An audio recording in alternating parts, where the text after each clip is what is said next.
Going.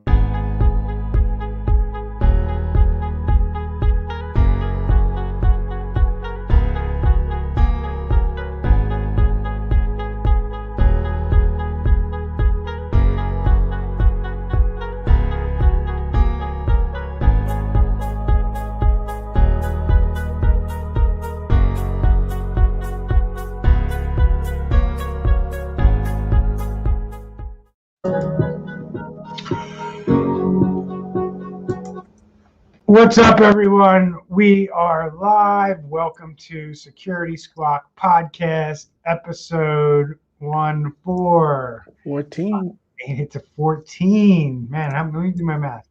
Carry the 1, 2, 3 months, a little over 3 months. So we're getting a ton of content piled up for you guys in our vault.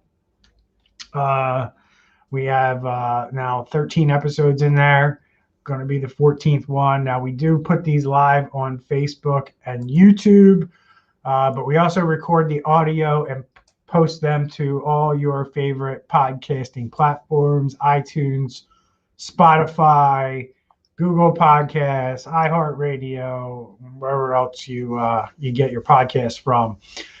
So if you do listen to us over a podcast, just remember to go over to wherever you downloaded us from and rate us, give us 5 stars.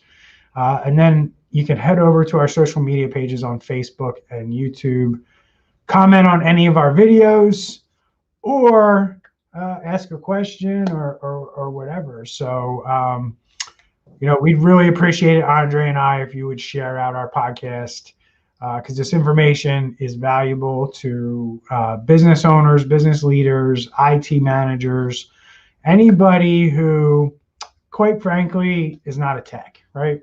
We don't do this channel for techs. We're not giving away tech advice. We're not giving away how to do things, hands-on type stuff. We're talking to business owners about what the hell all this cybersecurity stuff means and what the heck they need to do in order to protect their businesses. And today's topic that we're going to jump right into is what the heck you need to do if you get attacked, right? So before we get into it, welcome to the show. Andre's here. What's up, brother? Hey, good afternoon. How's things going with you this week? What's new? Well, much better than last week. Every day this week, I've had my little planner, and I put my schedule, I put what I'm going to be doing, and I have stuck to it. So this is I've been like so productive. I've only got like 10 emails in my inbox, and like things are going really well. So really, really happy about sticking to my goals and not, if it's not on this paper, I delegate it or I say no. Pretty simple. Wow. Yeah. It's a big breakthrough, dude. That's a big breakthrough. Yeah. So congratulations. Thank you. That's huge. I like to hear the zero inbox thing. I always feel like zero inbox is a fantasy that we all wish to achieve. But for the past 8 months or so, I've been really, really, with the help of a tool called SaneBox, which I absolutely love. So if you're a CEO, go Google SaneBox, SANE box, download it. If you use Microsoft Outlook, use this tool. Actually, you can use it with any platform because it's not a plugin. You actually have to integrate it with your server, but it's simple to do, and it really streamlines and organizes your email, gets rid of the junk, gets the important stuff to the top of the inbox. It's a lifesaver for me. There's no way I would be able to manage my email the way that I do without it. But that being said, I still have to be disciplined around my email, because while I might not get thousands of emails in my inbox every day, I still get, probably 100 or so. Most of them are quick look at and deletes, but some of them are ones that I have to deal with. And what I do, and I want to share this with everyone because I think it's important, and I think it's a nice life hack. At the top of Outlook, if you click on an email, there's a little button at the top. And if it's not there, you can add it. Just Google how to add buttons to your Outlook bar. There's a little button you can click, and it's called Schedule It. Hit Schedule It, and it turns that email into a calendar appointment and it puts the email as an attachment on the calendar appointment. What I do is I schedule every email I need to reply to or spend some time on or look into or research or whatever, go ask somebody a question. I put it on my calendar. I usually may schedule it to 10, 15 minutes of my time, put it on my calendar. If it's not on my calendar, it's not going to get done. So that's kind of how I've been doing it. I actually talked to somebody earlier in the week who does it a very similar way. So do you do anything like that? Actually, that was a great tip. I never even knew what that button did. I'm glad I'm here for something. There you go. Yeah. 1 or 2 tips a day. So, but yeah, I use that religiously. That is how I, look, the difference is if I can just respond to somebody very quickly, I'll do that, just to get it out of the way. But if it's something that requires me to write, more than a sentence or two, requires me to do any kind of research, look into it, it goes on my calendar. I block the appropriate amount of time to do that task, and I get it done. And I might not get it done for 2 or 3 days, but it's on my calendar, and I know it's going to get done. And that's how I keep pretty damn near close to a zero inbox. And only the stuff that's important to me and that leads me to my goals and gets me to where I want to go, gets on my calendar. And, certain things may sneak on, but they're the things that I'm allowed to move around and push to next week and stuff like that. So, if anybody wants any tips on that, let me know. Just drop it in the comments on our Facebook group, which is our Facebook page, which is the Cybersecurity Squawk, the Cybersecurity Podcast. So, anything you want to talk about before we jump into how not to get hacked? No, let's do it, man. Let's jump in. What to do when you afterwards. Yep. So I'll set the table, right? You're a business owner. You just had a nice day, nice morning golfing, right? You come into the office on your way home because you want to stop in and check email and do email, say hi to everybody. You walk in the door, and I don't know, your assistant has this look of death on her face as she tells you your entire computer system is locked and nobody can access anything. And now your awesome day that you just had on the golf course just went to shit. So what does that mean? And we're going to talk about that today, because a lot of business owners, that's the reality. Everything's running fine, and then one day they hear they have a problem, and now they're punched in the face, as I like to say, by a hacker, and now they have to deal with this cyber attack. And a lot of companies don't think about this stuff ahead of time. And we're hoping that this podcast today will get you guys to start thinking about this stuff ahead of time, because thinking about it after the fact or while you're in the midst of attack and dealing with all the things that need to be dealt with while you're in the middle of a cyber attack is really the worst time to do it. So expand on what I just said there, Andre, because I know you have good insight and experience on this. What happens when you walk through the door and your administrative assistant now tells you every computer in the company has ransomware? Take a business owner through what that looks like realistically, and why we're kind of going to go into this discussion about planning and what they need to plan for and what they need to be considering as part of the plan. So what goes on in a business the moments after a cyber attack? I have actually seen it because I've had new customers where basically they're calling us about maybe a couple of hours after. So essentially what happens is the owner you're probably like, nah, this can't be true. You go to they go to the computer, they move the mouse, they try to open up a Word document, and it's scribbly. It's just, it may even say a message that your computer has ransomware. So then from there, you quickly go to another computer and to another computer, and you just like realize, oh my gosh, like my files are encrypted. From there, the phones are ringing. No one's really paying attention to the phones. Maybe you have a database that your customers use. Your employees are now all looking at you, and everybody's looking at you because they can't work. And now you're in a predicament of like, holy crap, what do I do next? And then from there, typically what happens is they pick up the phone, and if they have an IT person, they call the IT person and they say, we have a backup, right? And that's that's when the real story begins. Because I don't even know if I don't even know if business owners think clear enough to even say, do we have a backup? I think the phone call is just to the IT guy saying, we got hacked and you need to deal with this. And that's probably the worst thing to do as a business owner and a leader. Making sure that you have this plan and thought out ahead of time is how a business leader should be approaching things like this.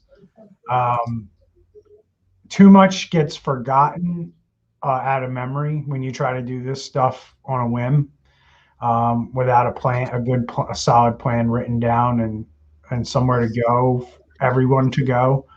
The reality of it is that your operation shouldn't wait for the business owner or the decision maker when these events go down. You should be well prepared, where the individuals who are working in your company on a day-to-day basis are able to handle or begin handling this stuff for you. So I guess the point for me here is that high stress situations usually aren't the best times for clear decision making. That's usually when most business owners make mistakes, when they can't think clearly. I know that that's true with just, business planning. When you're under a lot of stress, when your brain's kind of living in the past and living in the future as to, oh my God, what happened and what's going to happen, and your body's in the present, but your mind is elsewhere. It's much harder to think clearly and make good decisions. And these plans help you make the right decision when you're faced with them. So one of the first things that I want to talk about in this topic of what you should be doing what you should be doing when a cyber attack happens in your business is, let's just start right off the bat with the big question that all businesses need to be asking themselves. But the very first question that anybody who needs to know, especially if you're like an outside company and you're coming into a situation, like you're helping somebody with a ransomware incident response, what's the first thing that, in your mind, that a business owner needs to do, who they need to call first, or what scenario pops up first in your mind that a business owner absolutely needs to consider before they do anything? I would call IT. For me, I would call IT. Okay. For me, it's a little different. I would call the insurance company, but obviously, and I kind of, what I was asking there is, if you have cyber insurance, mm-hmm. you got to call your insurance company first. Your IT guy might not know this, might not know that he can't really touch your systems until the insurance company has done their part and wrapped up what they need to do. Again, this is only if you have cyber insurance. If you don't have cyber insurance, you're not covered anyway. There's no claim to be filed. You just have to proceed forward with working with your IT person or your IT company in order to move forward on this situation. But if you do have cyber insurance, if this is something that you've made an investment in for your business for the day that you potentially are dealing with a cyber attack, the very first call you need to make there is to your insurance company. They're going to call the shots for the first probably week and a half of the cyber attack. And the very first thing that they're going to do is they're going to tell you, get the systems off the internet, get them off the network, isolate either the ones that were affected, or if the whole entire network was affected, you're basically just disconnecting the whole entire network from the internet. So getting the devices that were impacted, whether it's 1, 10, 20, or the whole entire company, the very first thing any cyber insurance company is going to tell you is get them off the internet until our forensic team can get there. Don't power them off. Don't move them. Don't try to start doing any kind of recovery or investigation as to what happened. Just make sure that access from the internet is completely disabled from these machines, because the internet is the key to a lot of these hacks going down. So if you take that away, the hacker can no longer get into your systems. Yes, that means you're going to be down. Your network's going to be down. Your anything that touches the internet, you might have web servers, you might have email. That's all going down until you come out of this. You're probably looking at about 9 to 14 days before, realistically, unless you have a good backup plan and there's a good resilience with certain services that are critical to your business, like if you deem your website critical to sales or to the service delivery, or if you deem your emails critical to sales or service delivery, those things are going to be offline. Those things are going to go down. And it's better that you know this now as a CEO than to get hacked and then somebody be like, you're like, well, as a CEO, you're just like, get us back up and running. We need to make money. But the reality of it is you're going to have an IT person, or you're going to have a insurance person tell you you're not going to be able to connect to the internet for like 2 weeks, and your email is going to be down, and your website's going to be down, and everything's going to be down until we go through this process of collecting information to determine what happened, how they got in, what they have access to, what needs to be secured, and protected again. And then they're going to move into, once they know that, and that could probably take about a week for them to do a forensic investigation. Then they're going to tell an insurance adjuster to come in and cut you a check, and that guy might take 3-4 days to evaluate the damage to the business and all that stuff. And only then, after the insurance adjuster, then they're going to come in and probably do another once over, make some recommendations, and then tell you can proceed with your recovery process. And that's what I want to focus the rest of our talk on, is what the hell this recovery process looks like after the insurance company gets out of there and they cut you a check. Because I think that's more insightful than what I just laid out in terms of cyber insurance. But I think it's important for business owners to understand that they don't call the shots when cyber insurance kicks in. So when you file that claim for cyber insurance, the insurance company calls the shots, at least for the initial part of the attack.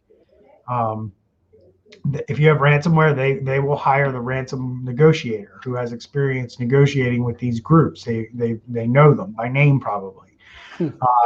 They will negotiate the ransom on your behalf. If they end up paying the ransom on your behalf to get your files unlocked, that might be part of the strategy. But it's a good segue for when I say like the files unlocked, because a lot of business owners think, I got ransomware, I just paid and got my files unlocked, and then they think they're good. Can you help our listeners understand that that's not the case? And when you have ransomware, I look at it like if you get ransomware, you're starting over. Yeah. So I don't know if you have the same perspective. I'll share my perspective after you share yours. But at the end of the day, whether you paid the ransom or not, let's educate the audience on what the recovery process and timeline actually looks like and what really needs to be done to make sure that you don't leave something behind from this initial attack. Yeah, and it's exactly what you just said. Leave something behind, because once that ransomware happened, you don't know what else this malware did. Did it leave some type of residue? Did it leave some type of backdoor? And first of all, how did it happen? So I'm assuming the insurance company, their people are going to figure out which way did they come in. So now that you have one compromised system or many compromised systems, and when I say systems, I'm talking about like computers. For me, it's automatic format and reinstall, where you're taking, and I would even go to the extreme of just putting in a new hard drive. But at minimum, where you format your hard drive, which is just basically wiping it straight out and then reinstalling the Windows, or reimaging, however your company works, and essentially starting from scratch and then reloading the programs, emails, etc. Yep. So, I mean, I agree with that. I might be a little bit more hardcore in terms of the recovery process. But you're spot on. Too much can be left behind on the existing system. And here's the other thing: if you got hacked, the only way for you to know if your systems don't have what Andre mentioned, like a backdoor or some kind of residual issue from the initial attack, the only way for you to know this is if you have the proper monitoring and logging turned on before the event happened. If you don't have this stuff turned on and you're not monitoring your networks for who's accessing things and how they're getting into things, and quite frankly, unless you are a trained professional and know how to go in and turn all this stuff on and set it up for logging, if you just hired somebody to come in and install something, or they didn't really know what they were doing, they knew how to get it set up to the point where your computers would talk, and you could get out on the internet, but they may not have turned on like advanced logging to the point where they can see this level of detail. So we walk into clients all the time where we can see that this stuff isn't being actively monitored. So if you're not actively monitoring these things before the event happened, you have no way of knowing whether or not something was implanted during the attack. Mm-hmm. You'll never find it because you don't have the evidence to prove what state it was in beforehand, and it's in a clean state or a good state now. So you don't have that knowledge to go back to and compare it with. So when you don't have this in place and it's not something you're doing ahead of time, you're making it way more difficult for an IT person or an insurance company to say, okay, you can recover to the same equipment. What's going to happen is they're going to notice that you don't have this monitoring, this logging in place. You don't have people looking after this stuff, and they're going to tell you that you have to buy all new equipment, meaning new firewalls, new switches, new cables, new computers, whatever you have and invested in technology in your business, since maybe in the last 5 years, you're going to spend it again in about a month. And that's just the reality, and what we want to make sure that business owners really understand is when you have a cyber attack, you're basically starting over. You're starting over from square one. Yes, you can wipe systems. Yes, you can use the same hardware. But you have no idea if that hardware had something implanted into it while they were in there. Yeah. Windows is one thing to be attacked, but there are hardware type viruses, or maybe they were able to plug a backdoor into the firmware of your NIC card. So, you don't know if there's some kind of other vulnerability that existed on your computers that they were able to take advantage of before they deployed this massive attack. So the only surefire way to know that your business is really protected is to start over.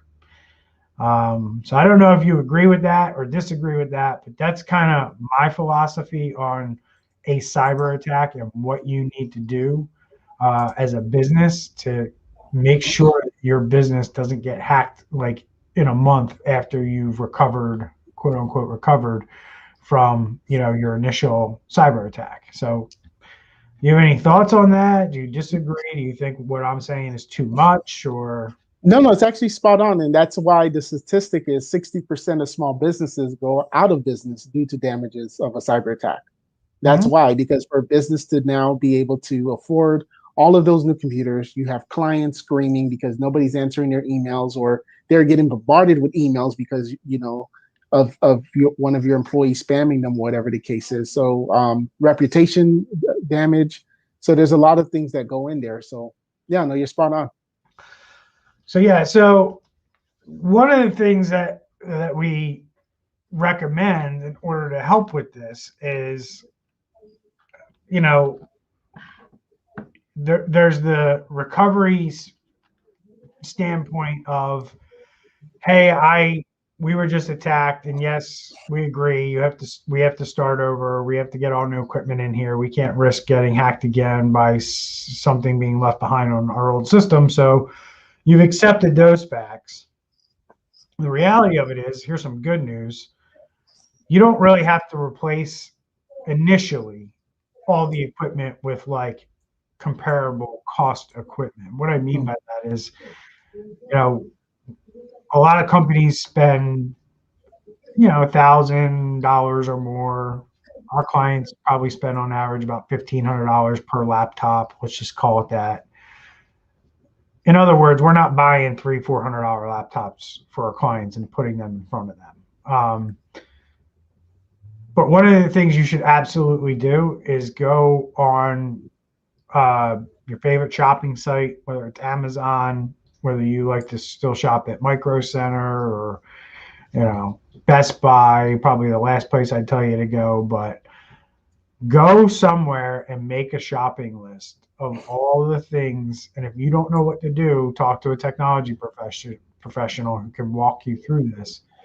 But go through and make a list of all the things that you would want to buy in order to go into this recovery process. So if we were going to reconstruct a network from the ground up because a client called our companies or a prospect or whoever called our companies and they were in a jam and they were dealing with a ransomware attack, and now they've gone through the process of getting their data back, either paying the ransom or coming from backups, and now the insurance company has now said, okay, IT company, you can move forward with recovering this firm and getting them back up and running. So the initial things that we need to think about buying to reconstruct this network, what would be some of the things that you would have on your shopping list? Well, definitely the computer, the switch. You would have a backup system if it's local. I don't know backup system quite yet.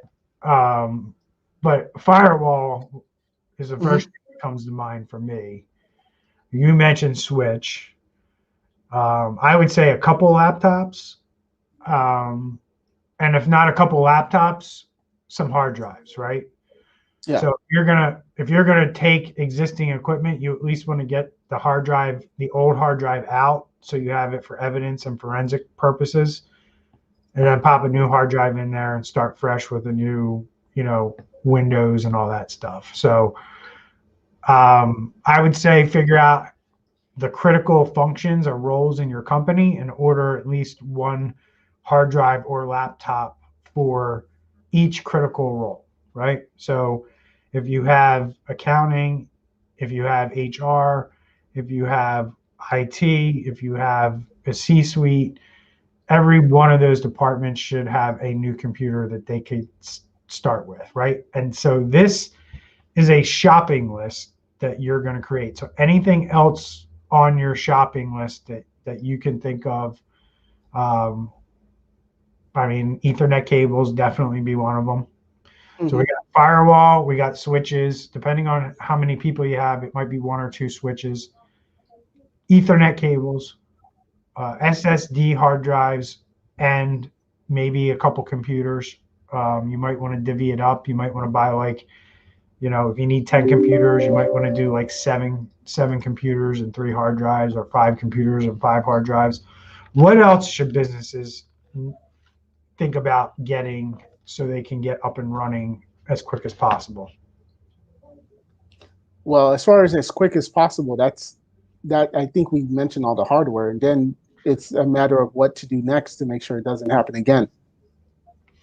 Yeah. So just those are the critical pieces of hardware. I would say, maybe even a couple external hard drives, USB hard drives. So you can get files from, maybe one place to another. So a couple external, like not USB flash drives, but the big like 1 terabyte drives in case you have to, a significant amount of data, because you don't want to intermingle the networks, right? You're not going to connect this new ecosystem to the ecosystem that's been compromised. So those are a few things. Now, I would highly recommend that anybody listening to this podcast go make this list right now. So go to Amazon or wherever you want to go, Walmart, doesn't matter to me. Put these things in a shopping list. So the day that you are cyber attacked, all you have to do is go to your favorite retailer's website, pull up that shopping list you created and saved, and just buy everything on that list and have it sent to wherever you're going to, recover from, whether it be your own office or, if you're going to a warm site or, somebody's home. But have that thing on the ready so you can order it. And then what will happen is it'll take 3-4 days for Amazon to deliver that to you. And what did I say earlier? It's going to take 3-4 days for them to do the forensic investigation. So as the forensic investigation is wrapping up, you're receiving the new equipment, right? So if you take away one thing from this podcast today, make your shopping list, have it ready to go. So the day you're cyber attacked, because it probably will happen, you just go right to this list and you buy everything that you put on this list. And everything just shows up at your door. And then, because what a lot of people will do is they'll wait until that 4th day to go buy things, right? And this is an easy way for you just to make an easy list and go in and click a button and hit buy. And more than likely, everything that you buy will be covered under your cyber insurance if you have cyber insurance. So everything that you buy as part of this recovery will be covered under cyber insurance. So that's also something to think about. So make your shopping list, have it ready, because you don't want to be that guy who said, you know what, when you get a cyber attack and you're like, man, I was listening to Andre and Brian on their podcast, and they told me to make a shopping list, and I didn't make a shopping list, and here I am 3 days into a cyber attack, and I have no idea what to buy. So go take 5 minutes right now. Hard drives, computers, Ethernet cables, firewall, switch. If you don't know what firewall and switch to put on your list, call your IT person. Ask them what you should be putting on the list, or have them do it for you. So we're now, we got our stuff. The equipment showed up on time. The adjuster has cut us our check, and now we're ready to start trying to get back to normal here. Kind of in the next 10 minutes or so, let's educate our audience on what getting back to normal probably will look like. Well, first of all, let's talk about the data. Do we still trust the data even after the ransom is paid? Or assuming the ransom is paid, or do we still trust that data of the compromised machine? Well, we don't trust the compromised system. The data is really not where the compromise lives, and it's typically not the um, entry point, right? You know, Right. nobody's putting a backdoor into like a Word file or a PDF, right? It's more than likely going to be in a software program or into into the firmware of a piece of hardware. So that's why. I mean, I personally I trust the data as long as we know it came, it was either restored from a backup that we know was clean and not affected, Mm-hmm. or in the event that where we had to pay the ransom, we just know it was a process where the software decrypted the software, right? We're not, I don't think this has ever happened, but I don't think we know that the data is being exfiltrated off the network before they're deploying the ransomware. But I don't think we've ever seen it where the hackers actually provide the data back, you know, by basically sending it back to the person who took it from. Right. Right.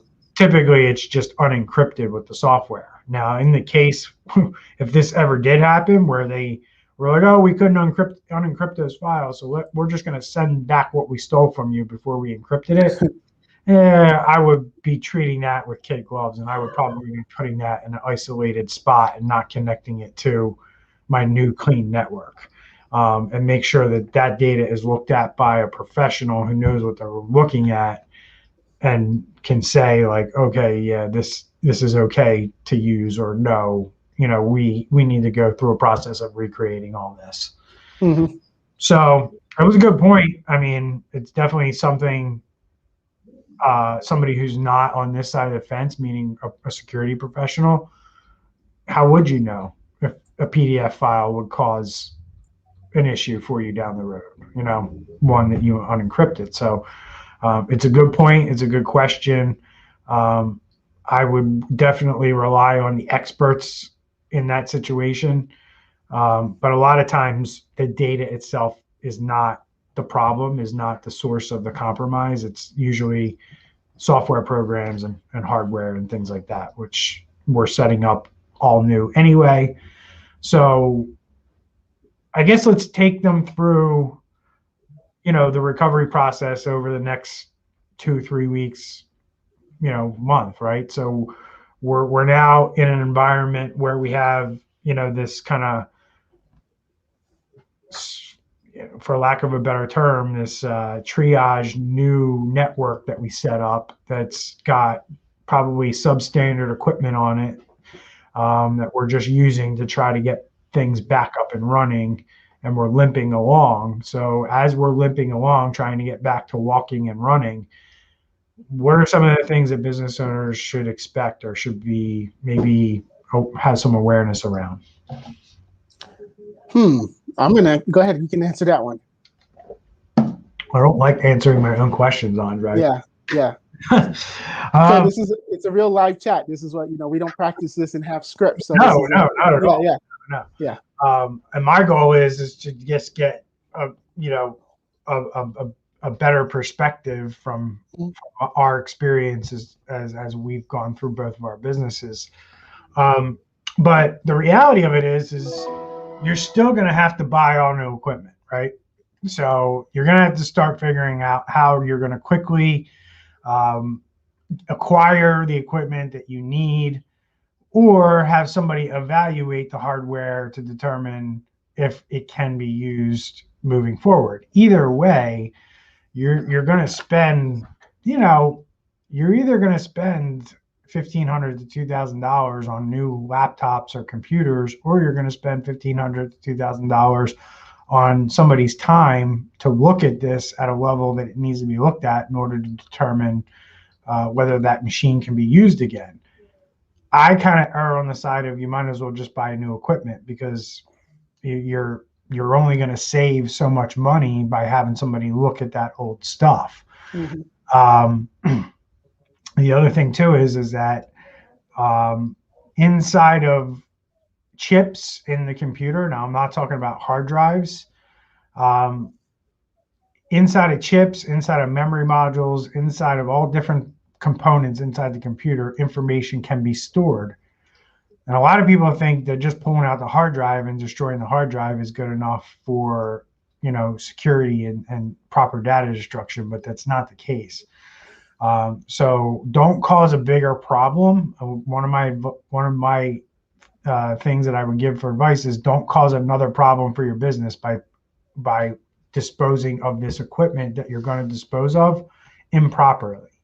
Make sure that you have a professional recycling company that handles the boards and the circuits and the chips properly, and they're not going to just throw them in a landfill or put them somewhere or sell them on eBay, for God's sakes. Make sure you know where that's going. Have a chain of custody for when you give it to whoever you're giving it to, that you have an agreement that says, here's exactly what we're going to do with these components once we take them off your hands. And then, hire a reputable company to look at this stuff for you. Hire a reputable company to look at your systems, and hire a reputable company to recycle what you're going to get rid of. And then the other thing is that the expense could be, $50, $80, $75, $100,000 in just equipment, not in labor for some professional to get all this going for you, right? So how do you come up with this kind of money if you don't have that free cash flow to pay, a 75,000, 100,000, depending on the size of your business? That's the minimum you're probably looking at. How do you pay for that? There's a lot of different ways that you can, like, we offer financing and leasing through our company. So these are things that may not have been brought to you before that you may need to start considering as you figure out how you're going to move forward, and plan for recovery, and not have to make the decision to shut your doors.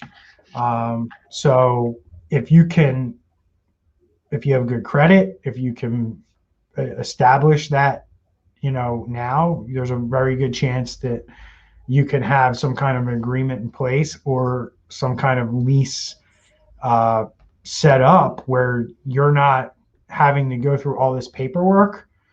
Like, we can get you set up in our company with an approval for leasing, right? It doesn't mean you're going to lease anything. It just means the bank or the financing company has vetted you, and should you ever want to buy equipment, the lease option through this finance company is on the table. This is something you could also do way ahead of time and get this in place. So you have this in place. Should you get attacked, you're not going to have to write a huge check to get equipment. You can lease it, and you can get $75,000 worth of equipment for maybe a couple grand a month. So you write a check for a couple grand instead of 75,000. But you don't want to be trying to get a lease when you're on the back end of a cyber attack. Again, get it all in place ahead of time, because time is of the essence, right? You want to get back up as quickly as possible. You're already 10 days in, 2 weeks in. Now you got to go talk to a bank and spend 4 or 5 days submitting, articles of incorporation, tax returns, whatever they want to see, so their underwriters can actually approve you. There's a process involved there, and you should go through that now rather than later, because you're more than likely going to need to finance equipment in order to get back up and running if you're redoing the whole entire thing and you want to recover properly. Any thoughts you want to add to that? No, I have some other stuff too, because even after you get the equipment, for me, one of the things we're always telling our clients is, especially if you can determine how it happened, is, change the passwords, check your bank statements to see if there's any type of fraudulent. Maybe there was a credit card stored somewhere and now that credit card is being used. Any of the another thing too is, as you're mentioning this, is consider even getting some type of business insurance. I think it's called like loss of business insurance, where essentially if you are down for that many days, because I'm thinking for some of our clients, if they're down for that many days, basically the register is not, cha-chinging, and they're having to wait because they're on a type of business where the customer, it's like a retail, they swipe the card and things like that, where maybe our business, for 14 days we can get by because we're charging on a monthly basis. So also just consider that type of insurance as well, if it applies.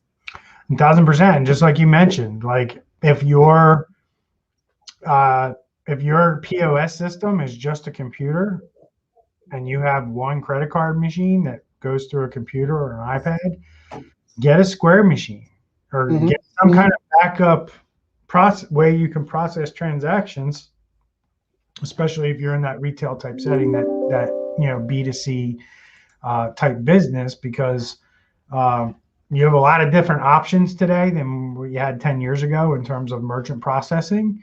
And to have a backup system like a Square or PayPal, where you just plug a reader into your phone, can be very convenient in these situations, right? You can still sell things, you can still conduct business. Now, if you're already using Square, you don't have to worry about that. But there's some pretty, I would say, archaic type POS systems out there that have been around for a really long time. They're very good, but at the end of the day, if your internet goes down, if your computers are not available, you can't run transactions. So having a plan to process payments ahead of time, is kind of the theme of this podcast today, is do everything ahead of time. Don't try to figure it out after the fact. Having a backup payment system in place so you can continue to collect money and you're not forcing people to use cash is a very smart point if you rely on payment, when the transaction happens. So, yeah. All right. So where are we at here? We are 46 minutes in. I think we provided a lot of value today, my friend. I think this was very insightful to business owners, at least starting to understand that you can't just pay the ransom and unlock your files and move on with your life, right? Yeah. That's probably the biggest thing, as it's up on the screen right now. If you're watching this, when you have a cyber attack, you're basically starting over. So the smart thing is to plan for a cyber attack ahead of time. I know it sounds crazy, and you probably think I don't need to plan for a cyber attack because it's never going to happen to me. I challenge you to watch my YouTube channel because I cover that constantly, that businesses are getting hit massively. But really, like I say on my YouTube videos all the time, just go on Google and type in cyber attack. Go click on the news at the top. It'll show you all the news articles. If you're really smart and really like Google, you can go into a tools and say, I only want to see the articles from the last week, and take a look at all the businesses that get hit in the last week. And if you don't think that your business is a target in 2021, I got some news for you. You are. So that's it for me. I thank everyone for their time and paying attention. Please remember to download our podcast on your favorite podcast platform. Make sure you rate us. It really helps us with other people finding this content. We're trying to help as many people as we can. We do this for free out of the goodness of our heart. We take time out of our busy schedules.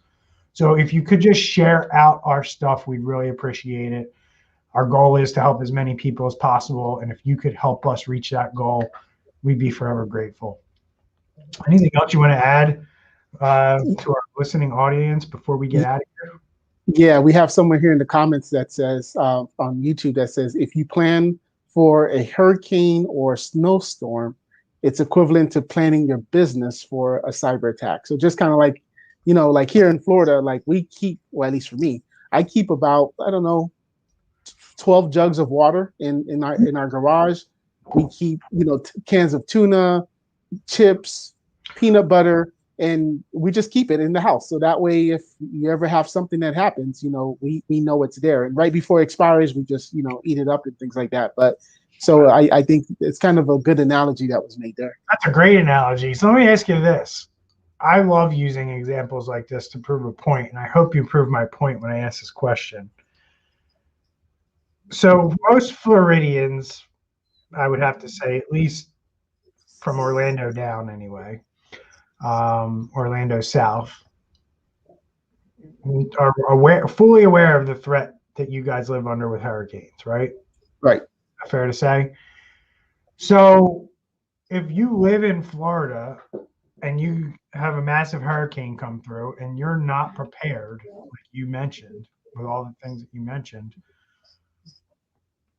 generally speaking, and I know most people are nice in Florida, but generally speaking, like what is most people's attitudes when they might come across somebody who wasn't prepared and maybe they're like, oh, help me out. Like, I don't have water. I don't like what would happen if your neighbor came to you 3 days after a hurricane and was like, I'm out of water, Andre, can you help me out? And now you got to look at and go, well, I only got 6 bottles left and I got a whole family here. Like what do most people think when something like that goes down?